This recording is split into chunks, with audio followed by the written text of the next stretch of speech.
aloof roommate is physically linked to my water cup. I twist the cap and he groans. I take a sip and he licks his lips. But when I poured bubble tea into it and took a few hard pulls on the straw, he lunged at me and snatched the cup away. Don't suck. My cheap plastic water bottle hit the dorm floor and shattered. Great. My roommate, Sebastian, slid a drawer open and pulled out a cup. Here, take this. It was a glass tumbler. High quality stuff. It had these transparent purple lavender flowers swirling around the glass. The lid had a small, tight silicone hole tailored for a straw. It looked brand new. Pristine. I was honestly a little shook. Thanks, man. He avoided my eyes, turning his back to me to focus on his gaming rig. I carefully twisted the lid open. Immediately, a suppressed, low groan came from Sebastian's direction. I poured some warm water in and took a sip. Sebastian sucked in a sharp, jagged breath. His hand on the mechanical keyboard trembled, his fingers slipping off the keys. He licked his lips, looking like he was enduring some kind of torture or intense pleasure. His lips were thin, the Cupid's bow sharp like a knife. Looking at them made me want to bite them. Yeah, okay, I admit it. I'm into Sebastian. I swear to God, before I met him, I was the straightest guy in the state. After high school, my only plan was to get to college and bang a hot, bubbly cheerleader. But the moment I walked into this dorm and saw Sebastian,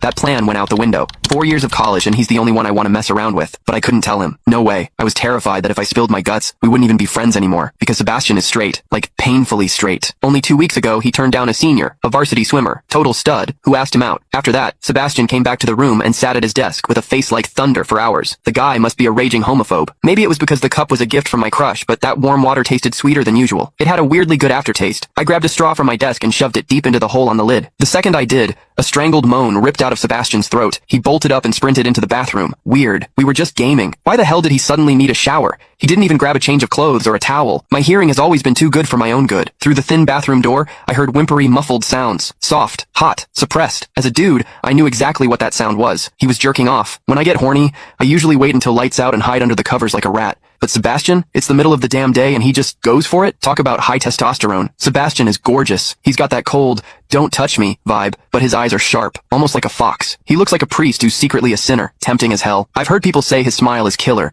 but I've never actually seen it. Sitting there, I couldn't help but picture what was happening behind that door. That aloof, icy face flushed with heat, his lean, muscular body. The veins popping on the back of his hand as he gripped himself. Does he keep that cold expression even when he's beating his meat? My thoughts were getting way too dirty. My face felt hot. After a long time, I heard a final, guttural grunt from the bathroom. The door clicked open, and Sebastian walked out. His face was bright red, a sheen of sweat glistening on his forehead. There was a visible tooth mark on his lower lip where he'd bitten down too hard. He walked straight to his wardrobe, grabbed fresh clothes, and went right back into the bathroom. Then the shower turned on. Okay, now he was actually cleaning up. The mental image of him panting in there made my throat dry. I grabbed the glass tumbler again, and chugged a few large gulps. The water in the bathroom stopped, then started again. It took him forever to come out. When he finally did, he looked at me with this weird, resentful glare. Strange. Was I imagining things? Sebastian sat back down to game, and I poured myself another refill. I wasn't really thirsty anymore, but I began chewing on the plastic straw out of habit. Click the link in my bio to get the full story for free.